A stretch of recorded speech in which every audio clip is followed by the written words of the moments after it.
Tiana, Tiana উঠে পড়ো, সকাল হয়ে গেছে মাম্মা। উঠো ফ্রাইডে একটু ঘুমিয়ে নিই। অনেকক্ষণ ঘুমিয়েছো, অলরেডি অনেক বেলা হয়ে গেছে। চলো এখন হচ্ছে ব্রাশ করে ব্রেকফাস্টটা করে নিব আমরা। হ্যাঁ চলো। আসসালামু আলাইকুম, শুক্রবারের ছোট্ট একটা ব্লগে আপনাদের সবাইকে স্বাগত। দেখতেই পাচ্ছেন আমি হচ্ছে দুপুরে রান্নাবান্না শুরু করে দিয়েছি, সকালের নাস্তা অলমোস্ট শেষ। এখন চলুন বাকি যেই কাজগুলো করবো আপনাদের সাথে সেগুলো শেয়ার করবো।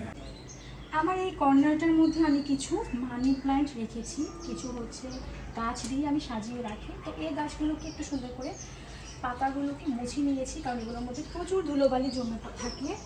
সো এরপরে হচ্ছে এই যে এই গাছটাও আমার খুব পছন্দের। সো এটাকেও আমি হচ্ছে একটু পাতাগুলোকে মুছে তারপরে এখানে রাখছি। এই কর্নারটার মধ্যে আমার সব গাছগুলোই থাকে।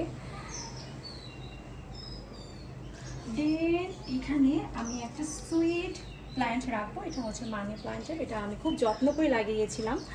সো এটা অনেক ছোট ছোট চারা লাগিয়েছি, এখন হচ্ছে এগুলো আস্তে আস্তে বড় হচ্ছে, দেখতেও ভীষণ ভালো লাগছে। সো এই কর্নারটা আমি এইটুকুর মধ্যে সীমাবদ্ধ রাখি, এভাবে করে সাজিয়ে নিয়েছি। আজকে এই মানি প্ল্যান্টটাকে হচ্ছে গোসল করাবো, এটা ব্যালকনিতে থাকে, প্রচুর ধুলোবালি জমে আছে। এখন এটাকে আমি গোসলে নিয়ে যাব, তো চলেন।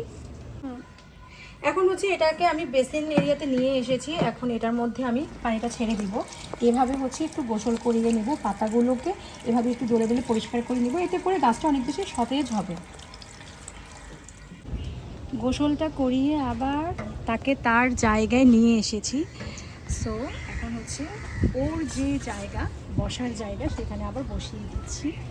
দেখতে পাচ্ছেন এই যে এটা হচ্ছে আমার কিউট মানি প্ল্যান্ট। সো আপনারা এভাবে করে মানি প্ল্যান্টের যত্ন নিতে পারেন।